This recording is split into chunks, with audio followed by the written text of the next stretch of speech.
Buenos días, hermanos, los que estamos aquí en la iglesia pueden tomar asiento. Y ustedes que están en sus hogares, alabados sea el Señor porque nos da la oportunidad de reunirnos una vez más, un sábado más, que el Señor nos permite con su misericordia estar ante su presencia. Es una bendición, solo el hecho de haber levantado, no solo de habernos despertado, ya es una bendición en sí. Agradecemos de manera especial al Departamento de Reavivamiento y Reforma de nuestra iglesia de Tasta. ¿Cuántos sabían que hay un departamento de reavivamiento y reforma? ¿Cuántos sabían? La mala directora sabía que hay un departamento. Hermanos, hay un departamento de reavivamiento y reforma en nuestra iglesia a nivel división interamericana. Ellos decidieron que era necesario que en nuestras iglesias existiera un departamento especial que se encargara de promover principios bíblicos que movieran a la iglesia a la reflexión y a la acción, porque hay una gran necesidad de un reavivamiento espiritual en todas las iglesias, ¿de acuerdo? Por eso existe ese departamento. No es un departamento que esté nada más ahí de nombre. Entonces, el Señor, en su infinita misericordia, nos da la oportunidad de hablar en sus evangelios de un tema que tiene que ver precisamente con la necesidad de un reavivamiento. Pero antes de abrir la palabra de Dios, vamos a pedir de manera especial que el Espíritu Santo nos acompañe, ¿de acuerdo? En sus casas, incluido nuestro rostro, y aquí en la iglesia, acompáñame a orar, por favor. Nuestro Dios y nuestro Padre que estás en los cielos, alabado sea tu nombre. Vamos a abrir tu palabra durante estos momentos. No queremos escuchar más nada en nuestra mente. No queremos que ningún pensamiento nos asalte. No queremos que nada del ruido mundanal, nada de nuestras preocupaciones nos distraiga y nos concentremos únicamente en estudiar tu palabra. Sabemos que en nuestros hogares estamos frente al aparato digital, estamos frente a la televisión quizás. Permite que estas palabras que vamos a pronunciar lleguen directamente a estas personas que están conectadas. Si hay alguna persona aquí que está sufriendo una enfermedad y lo único que puede hacer es sentarse frente a este celular y a pesar de su dolor escuchar tu palabra, que durante estos momentos puedan sentir paz y alivio, que ese dolor se desaparezca, por favor, Padre, y que a través de tu Espíritu Santo podamos alcanzar nuestra redención. Ayúdanos, por favor. Te lo pedimos en el nombre de Jesús. Amén. Voy a hacer un poquito para adelante. Fíjense nada más que cuando estudiamos la palabra de Dios, encontramos que la estructura del Nuevo Testamento inicia con 4 libros que nosotros los conocemos como los evangelios, ¿de acuerdo? Son las buenas nuevas de salvación. Son la historia de Jesús en esta tierra. ¿Alguien se ha preguntado por qué tuvieron que escribirse 4 testimonios acerca de Jesús? No bastaba con uno. Por ejemplo, la historia del origen de la tierra está narrado solamente en un libro, en el libro de Génesis. ¿Por qué no escribieron más libros del origen de la tierra? Porque solamente uno. En el caso de Jesús, ¿por qué 4 evangelios? ¿Alguien se lo ha preguntado alguna vez aquí en la iglesia y ahí en su casa? Si usted tiene la respuesta, colóquela ahí en el chat. ¿Por qué 4 evangelios? Y cuando nosotros estudiamos los evangelios, vemos que no solamente es una explicación detallada de los milagros de Jesús o de la vida de Jesús, sino que en cada uno de los evangelios encontramos detalles particulares de una misma historia que otro evangelio omitió deliberadamente. En ese sentido, entonces, los 4 evangelios se complementan y nos dan la seguridad de lo que vamos a estudiar y lo que vamos a leer es exactamente como sucedió así. Muchos estudiosos de la palabra de Dios han determinado que hay 4 evangelios porque cada uno de ellos es dirigido a un grupo determinado de personas. Por ejemplo, el libro de Mateo, si nosotros estudiamos el primer capítulo de Mateo, encontramos que empieza hablando de la genealogía de Jesús desde sus primeros antepasados. Para los judíos era importante saber que la raíz de Jesús venía de David. Entonces el libro de Mateo fue escrito específicamente para que los judíos, en el lenguaje que se escribe, lo entendieran mejor. El libro de Marcos, por ejemplo, Marcos fue un discípulo de Pedro, habla de una manera tal que no se concentra tanto en la genealogía de Jesús, pero sí en algunas leyes mosaicas, porque el libro de Marcos fue escrito para algunos judíos que se habían convertido al cristianismo, pero eran judíos todavía. De hecho, el libro de Marcos fue escrito en griego. El libro de Juan fue escrito por el discípulo amado y en él encontramos una intimidad tan grande en el lenguaje escrito en el Evangelio de Juan, que él mismo se menciona como el discípulo amado ahí adentro, en ese Evangelio, porque declara una forma tan íntima en que conoció a Jesús y nos presenta un Jesús tan glorioso en el libro del Evangelio de Juan, que solamente puede haber nacido de un hombre que estuvo cerca y estuvo al lado de él. Fue precisamente Juan. Y de llegamos al Evangelio de Lucas, y es el que yo quisiera que nos concentráramos hoy. Fíjense nada más. El Evangelio de Lucas tiene una narrativa diferente. Si nosotros pudiéramos estudiar los géneros literarios, podríamos decir que el Evangelio de Lucas es como un tratado, es como un ensayo que está basado en investigaciones, porque Lucas no conoció directamente a Jesús. ¿Quién fue Lucas? Lucas fue un médico, y podríamos decir lo que fue un médico misionero. Él estuvo al lado de Pablo durante algunos de sus viajes. Y Lucas venía de una familia prominente. Él podría decir que era un estudioso, porque de hecho para ejercer la medicina tendría que haber estudiado mucho. Así que Lucas se podría decir que era una persona importante en el tiempo de Pablo. Y cuando conoce el Evangelio, ocurre en él una transformación tal que él decide iniciar una investigación, inspirado obviamente por el Espíritu Santo.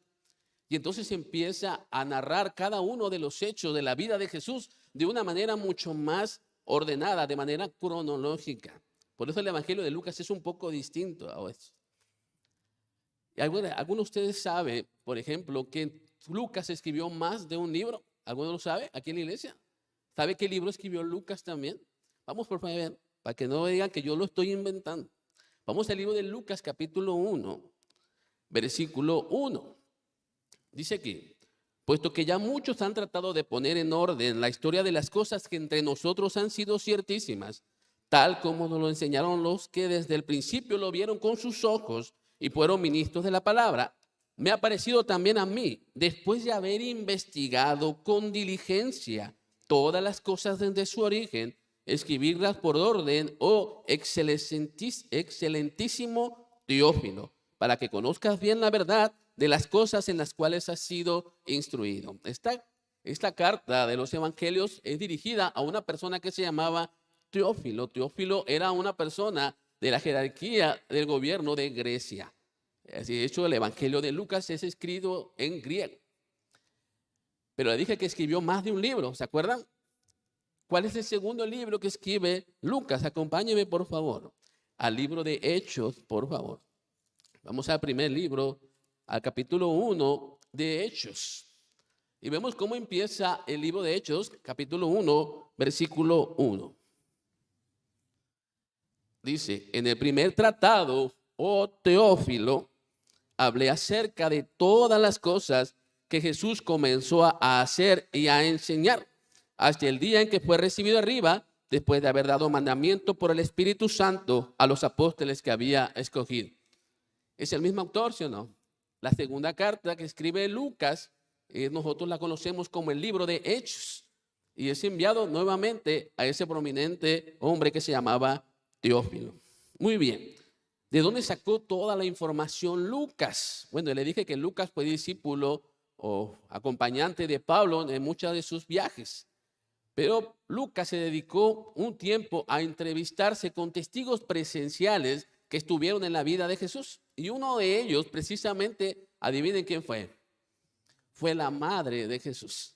Los historiadores determinan que Lucas da detalles tan íntimos de la infancia de Jesús que solamente su madre pudo haberlo revelado.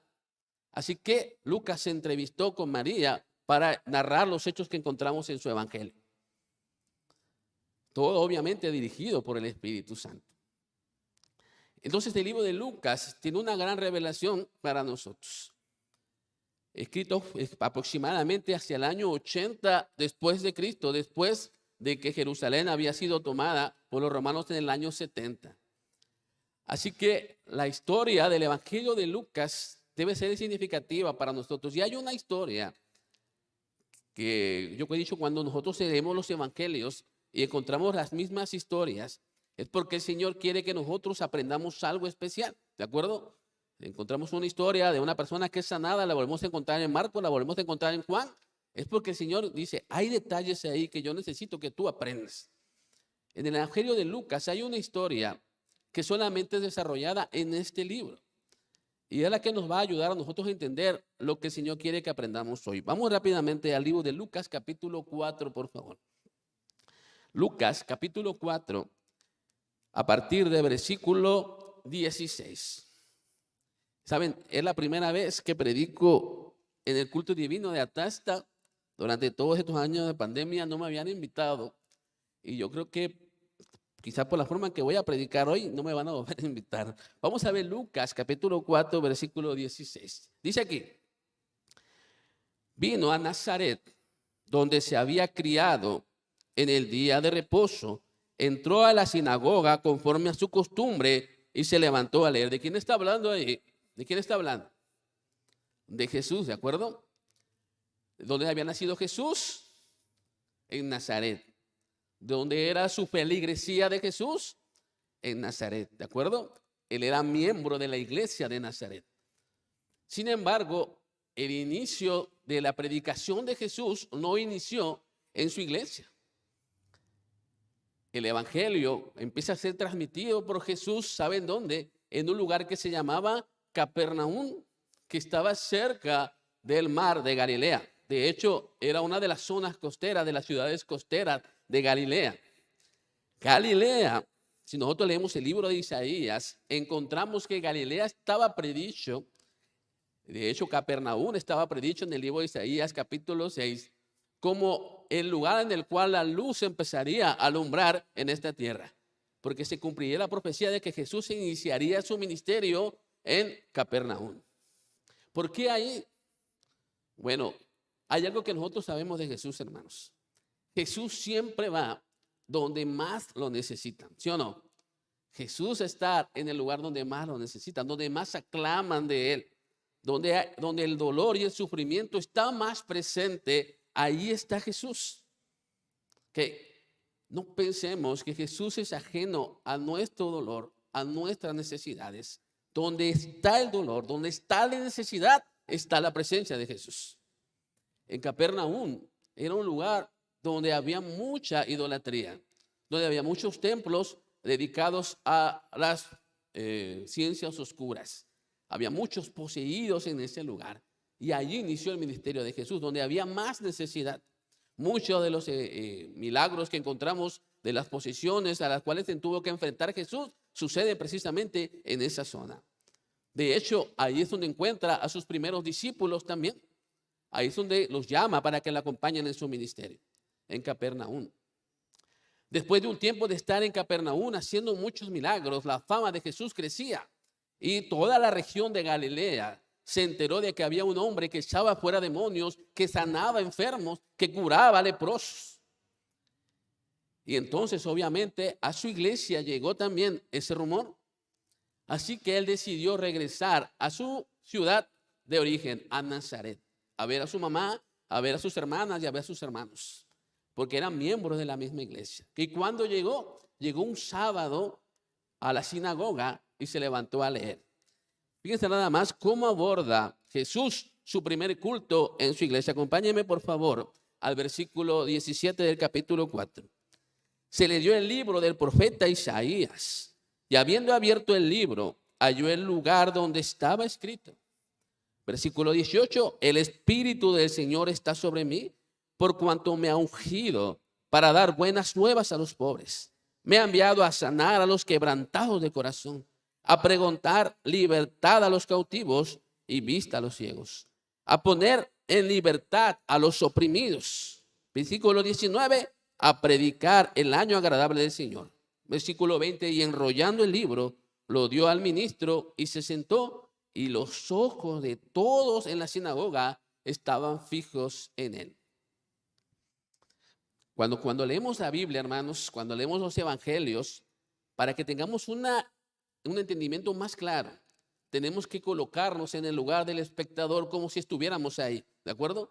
Imagínense que esta iglesia es la iglesia de Nazaret. Y el que está hablando es el Señor Jesús. Lo conocían, ¿sí o no? Era miembro de su iglesia desde niño. ¿Sí? María, obviamente, con José lo llevaban a algunas fiestas que se celebraban en el templo. Muchos de los conocidos de Jesús habían predicado otras veces en la iglesia. Así que no era ajeno el conocimiento de la iglesia de quién era Jesús. Cuando él se levanta, curiosamente toma el libro de Isaías. En el capítulo 6, me quieren acompañar por favor para que no piensen que es mentira. Vamos rápidamente al libro de Isaías, capítulo 61. Ese libro es el que estaba leyendo Jesús ese sábado. Isaías, capítulo 61, versículo 1. Dice aquí, el Espíritu de Jehová, el Señor está sobre mí, porque me ungió Jehová, me ha enviado a predicar buenas nuevas a los abatidos, a vendar a los quebrantados de corazón, a publicar libertad a los cautivos, a los presos apertura de la cárcel, a proclamar el año de la buena voluntad de Jehová. Y cuando estaba leyendo esta parte, Jesús se detiene. ¿Por qué el versículo no termina ahí? ¿Sí o no? El versículo continúa y dice, y el día de venganza del Dios nuestro, a consolar a todos los enlutados. Esa parte la omitió deliberadamente Jesús, porque el énfasis de lo que él quería enseñarles a su feligresía, a los miembros de su iglesia, estaba en los versículos que él estaba leyendo. ¿Qué es lo que venía a enseñar a Jesús a esta tierra? ¿Qué es lo que pensaba la gente de él? Era completamente distinto, hermanos. La gente creía que Jesús venía a esta tierra a imponer un nuevo reino que los liberaría de la esclavitud de Roma, que les daría la gloria que tuvieron con David o Salomón, que restauraría y acabaría con todos los enemigos del reino de Judá. La concepción de muchos de los fariseos y de muchos de los que habían escuchado a Jesús era esa. Pero Jesús lee el libro de Isaías y dice, he venido a dar consuelo, he venido a dar descanso, he venido a dar libertad al cautivo, al oprimido de corazón. Lo que yo vengo a hacer de manera espiritual es más trascendente que lo que ustedes quieran que yo haga, de lo que ustedes piensan que yo vengo a hacer. Lo que vino a hacer Jesús a esta tierra, hermanos, es más trascendente y es más importante de lo que cualquiera de los que en el tiempo de Jesús pensaron que iba a ser. Y esa gran diferencia entre lo que la gente pensó que haría Jesús y lo que vino a hacer Jesús, era necesario que se aclarara. Porque era muy interesante que la gente dijera, el hermano Jesús de la iglesia de Nazaret anda allá en Capernaum haciendo milagros, anda allá ejerciendo un poder impresionante, poder celestial. O sea, tenemos un miembro de la iglesia con poder. O sea que cuando venga aquí a Nazaret, que es su iglesia, porque de aquí salió, va a hacer cosas más grandes, ¿sí o no? Si allá en Capernaum, que son puros idólatras, hizo cosas, aquí que somos más fieles y que somos miembros de la iglesia, fieles diezmadores, fieles ofrendadores y cumplimos la ley a la perfección, aquí va a hacer cosas más grandes. Eso pensaba la gente. Fíjense lo que dice Lucas, por favor. Vamos otra vez al libro de Lucas. Fíjense lo que pensaba la gente. Versículo 22. Y todos daban buen testimonio de él. Capítulo 4, 22. Y estaban maravillados de las palabras de gracia que salían de su boca y decían, ¿no es este el hijo de José? La gente se maravillaba de ese hombre. Se maravillaba de que ese hombre que había salido de esa carpintería hace algunos años, ahora fuera un gran predicador, ahora era un hacedor de milagros. Ellos se merecían un miembro así, un líder así. Me imagino que alguno de los fariseos dijo, vamos a nombrarlo a él ahora, a nuestro nuevo rabí, para que conduzca esta iglesia y sea grande. Porque estos milagros que va a hacer aquí van a ser grandes. Entonces Jesús se levanta y empieza a hablar algo que a la gente no le gustó. Porque ¿saben qué, hermanos? En el mundo religioso, hay una idea falsa de decir que Jesús es como un genio de la botella. Que yo pido a Jesús todo lo que yo quiera y todo me lo va a dar. Aunque yo sea malo, aunque yo tenga malos hábitos, aunque yo tengo malos hábitos y quiero que Jesús me cure de la enfermedad, me cure de la diabetes. Tengo malos hábitos, tengo malos pensamientos y quiero que Jesús me ayude en mi trabajo. Hago trampa y quiero que Jesús me ayude para ser próspero. Porque piensan que Jesús, el mundo cristiano, la mayoría del mundo cristiano ven a Jesús como un genio de la lámpara, que te va a conceder todos tus deseos, no importa cómo seas tú. Total, Jesús te va a conceder todo. La gracia que ellos presentan acerca de Jesús, de que perdona todo, sin importar lo que tú hagas y nunca te arrepientas, es lo que impera en el mundo. Y entonces desvían su mirada del verdadero Jesús, porque a veces Jesús nos habla fuerte. ¿Qué dijimos? A veces Jesús nos reprende, ¿sí o no? Nosotros tenemos quizás malos hábitos y Jesús permite que suceda una enfermedad a causa de tus malos hábitos, porque es necesario que reprendas esos malos hábitos. Y entonces, si tú eres una persona inteligente que tiene una relación con Jesús, te das cuenta que es necesario cambiar. Quizás tú eres de un temperamento muy malo, se enciende rápidamente. Ante cualquier ofensa te prendes y no te puedes controlar. Entonces Jesús te permite que te metas en un problema muy grande a causa de tu temperamento. Si tú te das cuenta, estás en una relación con Él, vas a entender que es a causa de tu temperamento y es necesario cambiar. A veces Jesús nos reprende de esa manera. Imagínense, los miembros de la iglesia de Nazaret estaban escuchando a Jesús y dice, bueno, viene a proclamar muchas cosas aquí, ¿qué más tiene que decir? Entonces Jesús empieza a reprender a su misma iglesia. Versículo 23. Les dijo, sin duda me diréis este refrán: médico, cúrate a ti mismo. De tantas cosas que hemos oído que se han hecho en Capernaum, haz también aquí en tu tierra. Eso estaba diciendo Jesús. Y añadió, de cierto os digo, ningún profeta es acepto en su propia tierra. Y en verdad os digo, y esto fue lo que más le dolió a la feligresía de Nazaret. Acuérdense que estamos haciendo un acto de ponernos en los pies, en las bancas de Nazaret. Les está hablando Jesús a ustedes también, ¿de acuerdo? Aunque suene mal, pero así es. Dice aquí, versículo 25. Y en verdad os digo, muchas viudas había en Israel en los días de Elías, cuando el cielo fue cerrado por 3 años y 6 meses. Hubo una gran hambre en toda la tierra, pero ninguna de ellas fue enviada, Elías, sino a una mujer viuda en Sarepta de Sidón. Muchos leprosos había en Israel en el tiempo del profeta Eliseo, pero ninguno de ellos fue limpiado de Israel, sino Naamán, que era ¿de dónde? Sirio. ¿Qué les estaba diciendo Jesús? Pónganse en los pies de la gente de su iglesia. Se para aquí el miembro más prominente de la iglesia y les dice, allá afuera hay personas que son más dignas que ustedes. Ciertamente en los tiempos de Eliseo había muchos leprosos dentro de Israel, pero Dios mandó a curar a una persona que estaba allá en Siria, un pueblo pagano que no era del pueblo de Dios, del pueblo escogido de Dios. Allá fue a curar a ese hombre.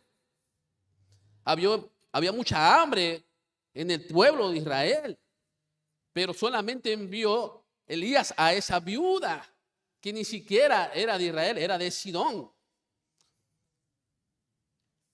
A los judíos les ofendía mucho que los compararan con pueblos paganos, que los compararan con los sirios, que los compararan con otros lugares, porque ellos se sentían, ¿qué cosa? Que eran el pueblo escogido por Dios. Eran más importantes para Dios porque Dios los había hecho muchos milagros en la antigüedad. Y como merecían la bendición de Dios, ellos eran mejores que las demás personas, ¿sí o no? Durante muchos siglos, el pueblo de Israel se consideró que solamente por pertenecer al pueblo de Israel era suficiente para alcanzar la bendición de Dios. Y en este hombre a la iglesia a decirles no, aunque sean miembros de esta iglesia, aunque estén aquí durante muchos años, allá afuera hay personas que merecen la bendición de Dios más que ustedes. No crean que por tener el nombre de cristianos, por tener el nombre de la iglesia adventista, por ser miembro de esta iglesia es suficiente para tener la bendición de Dios. Eso se llama autosuficiencia, hermanos. Eso es pensar que somos más importantes que la gente que está allá afuera. Que somos más importantes que el borrachito. Somos más importantes que el drogadicto. Que somos más importantes que la prostituta. Que somos más importantes que el niño de la calle. Y eso hace que nuestra iglesia, porque estamos hablando de la iglesia de Nazaret, pero estoy hablando también a mi iglesia, tú que estás aquí en las redes sociales, a tu iglesia, piense que por ser parte de esta iglesia es únicamente lo que necesitamos para recibir la bendición de Dios. Jesús había leído el libro de Isaías y dice, yo vengo a esta tierra a buscar a los oprimidos, vengo a esta tierra a buscar a los enfermos, vengo a esta tierra a buscar a aquellos que me necesitan. Pero mi iglesia con la que estoy predicando hoy parece que no me necesita. Parece que no me quiere recibir. ¿Por qué? Fíjense la actitud de la feligresía de la iglesia de Jesús. Vamos rápidamente al versículo 28. Al oír estas cosas, todos en la sinagoga, ¿qué cosa? ¿Se llenaron de qué? De ira. O sea, ni siquiera dice el versículo de enojo. O se incomodaron. A veces cuando predicamos aquí y no nos gusta lo que dice el predicador, sentimos como que un cosquilleo. Oye, lo está diciendo para mí el hermano, ya me conoce o qué. Se pone en el saco, como decimos en México. Porque no nos gusta que nos digan nuestra verdad, ¿sí o no? Jesús les estaba diciendo la verdad a su iglesia. Y entonces su iglesia dice, ¿cómo puede ser que este hombre, hijo del carpintero, conocemos a su madre, conocemos a sus hermanos, venga aquí a insultarnos de esa manera diciendo que allá afuera en Siria, que allá afuera hay lugares donde es más importante la bendición de Dios que aquí en su propia iglesia? ¿Por qué? Porque el miembro de esa iglesia estaba completamente cegado en su autosuficiencia. Querían pensar que solamente con venir a la iglesia, con arrodillarse, con cantar y con salir otra vez, es suficiente para alcanzar la salvación. Es suficiente con leer un capítulo de la Biblia y de ir a mi casa y al día siguiente volver a otro capítulo de la Biblia y hacer todas mis cosas y al día siguiente otro capítulo de la Biblia. Y es suficiente para alcanzar la salvación. Con orar una vez en el día es suficiente para alcanzar la salvación. ¿Y cuántas oportunidades tienes en el día para ayudar a tu prójimo?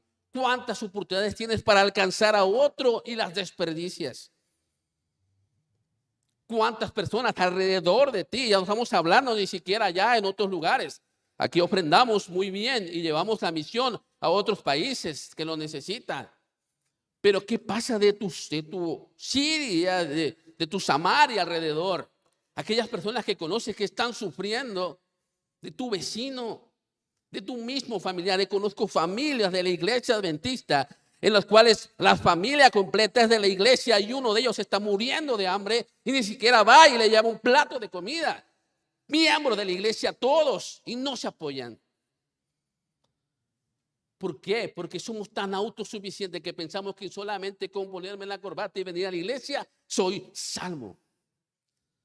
Pero el Señor nos está amonestando, hermanos, en esta mañana. Si nosotros queremos realmente que nuestra iglesia es una iglesia viva, una iglesia con poder, una iglesia que lleve el evangelio de manera poderosa, necesitamos un cambio en nuestro carácter, un cambio en nuestro corazón. Y la única manera de identificar ese cambio es la manera en que tratamos al más débil, que tratamos al oprimido, que tratamos al necesitado. Yo te aseguro que si mi iglesia volteara a ver de esa manera como lo ve Jesús a las personas, le faltarían horas en la semana para hacer la obra misionera.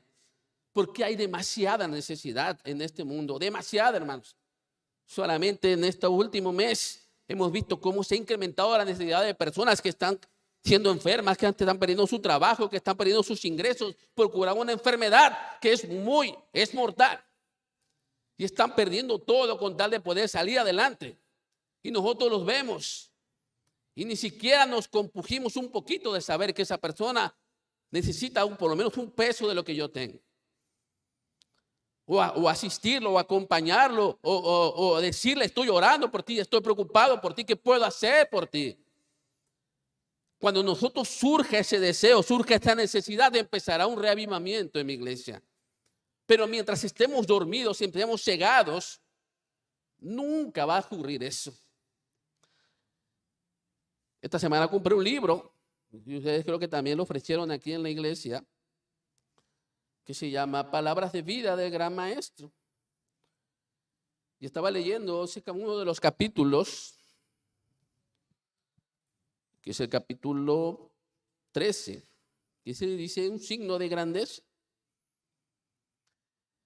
Fíjense nada más lo que dice Elena G. de White en el capítulo 13, página 122. No hay nada que ofenda tanto a Dios o que sea tan peligroso para el alma humana como el orgullo y la suficiencia propia. De todos los pecados es el más pernicioso, el más incurable. Jesús lo sabía, hermanos.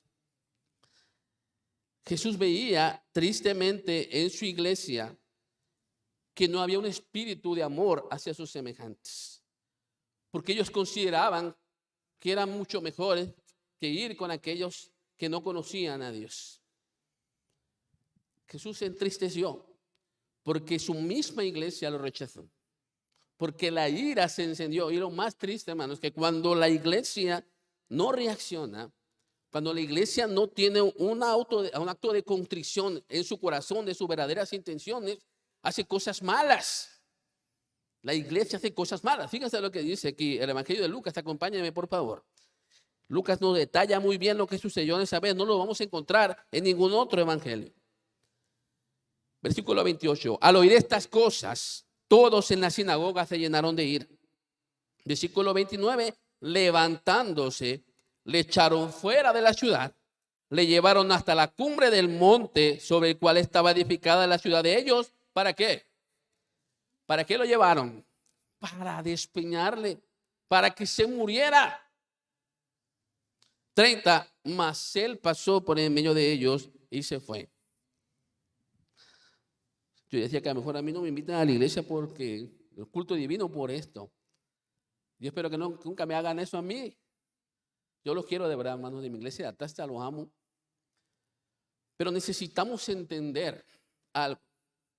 Si no estamos haciendo la verdadera voluntad de Dios, si no queremos cumplir el camino, no queremos ir por el camino que el Señor nos traza, entonces indudablemente estamos yendo por el camino del enemigo. Estamos cumpliendo la voluntad de Satanás. La ira de la gente, de los miembros de la iglesia de Nazaret, se llenó en contra de Jesús.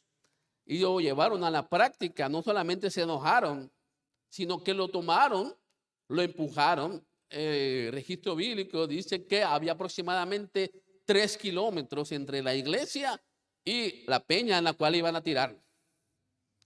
O sea, durante 3 kilómetros, que me imagino llevaron, no sé, 40 minutos en recorrer, ¿no? 50 minutos. La gente seguía irada en contra de Jesús. Lo empujaba, lo llevaba, lo jalaba, lo escupía, lo insultaba.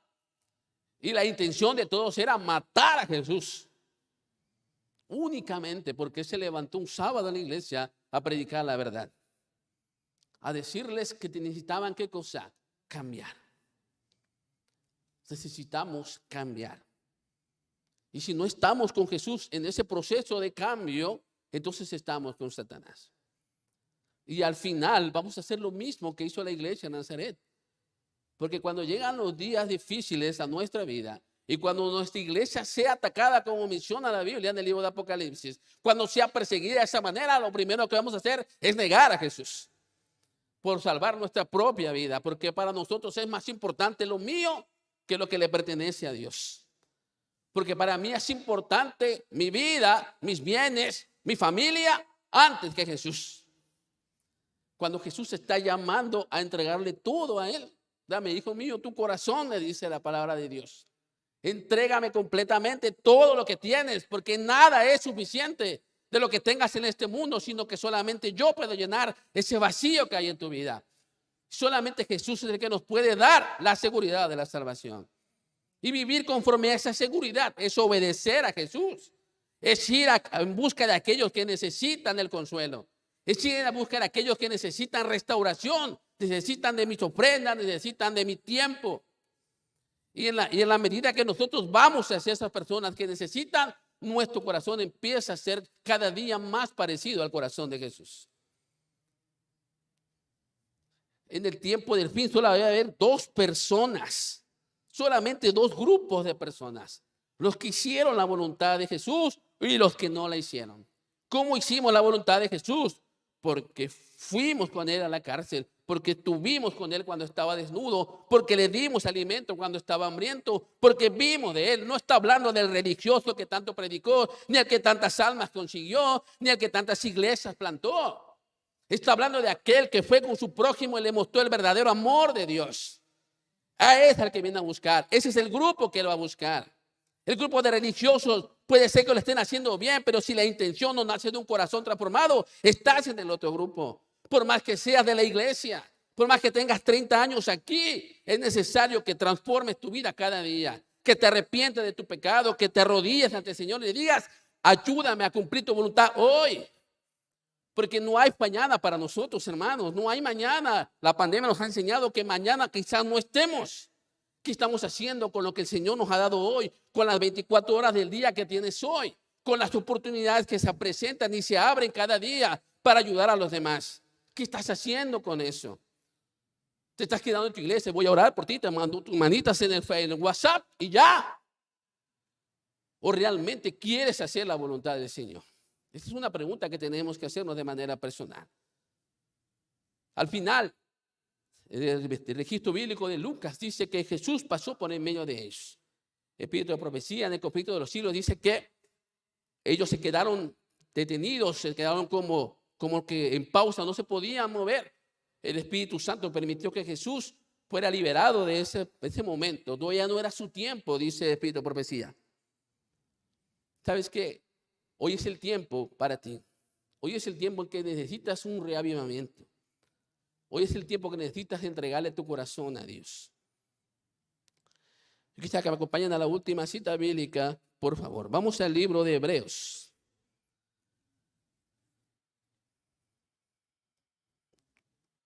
Vamos al libro de Hebreos, capítulo 9.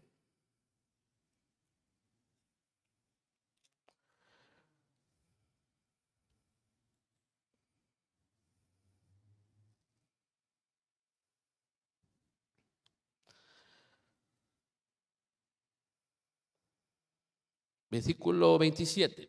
Con esto vamos a terminar.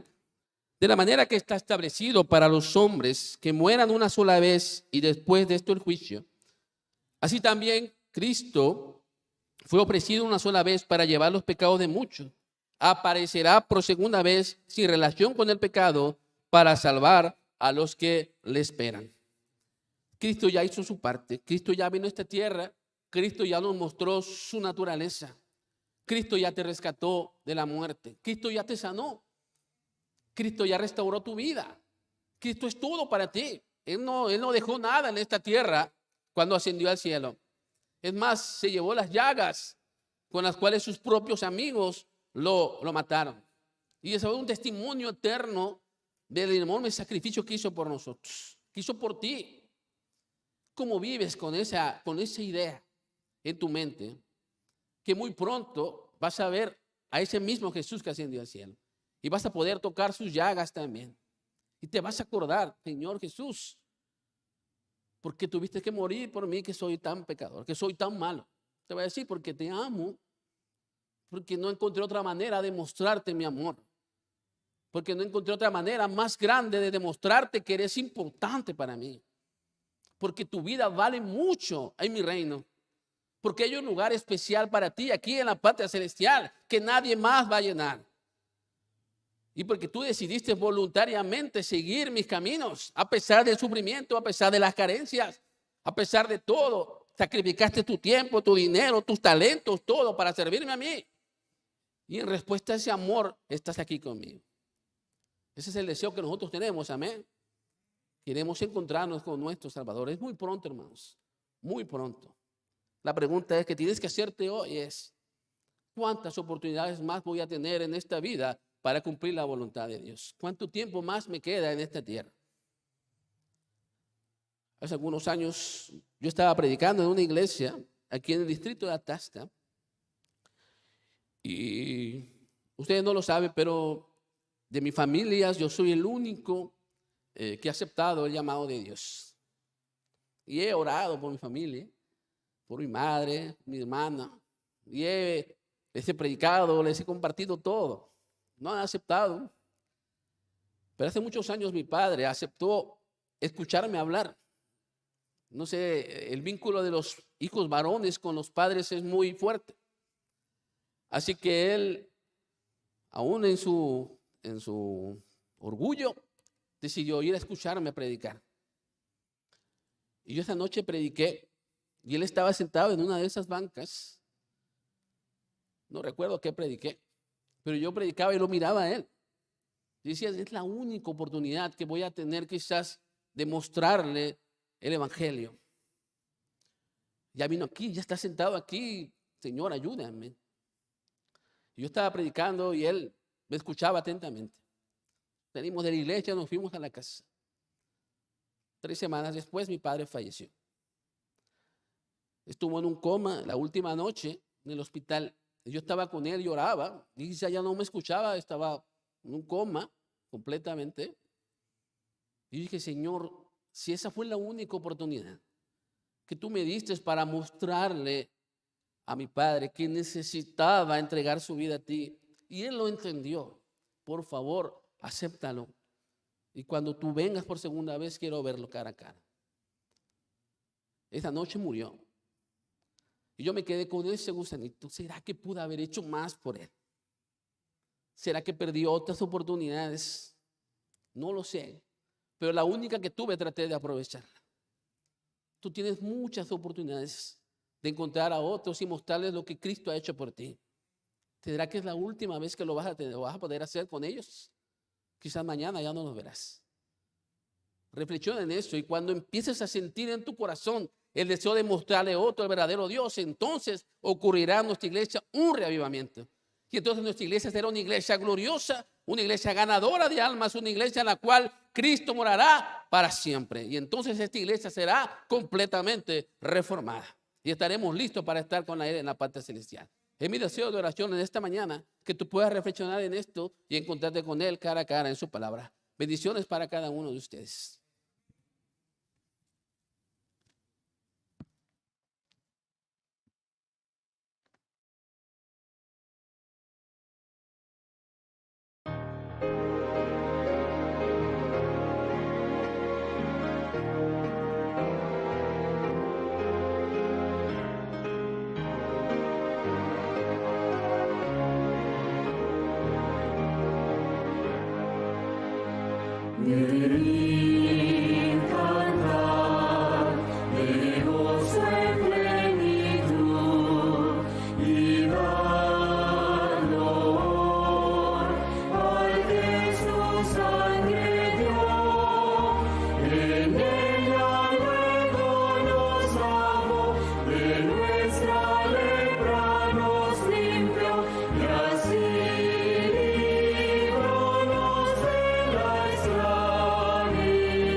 Leo Noriega y Daniel Alfonso Hernández Álvarez, que ellos están pidiendo que oren por estas personas. También sabemos que tenemos algunos amigos de la iglesia enfermos, muchas familias también están padeciendo. Vamos a incluir nuestras oraciones también.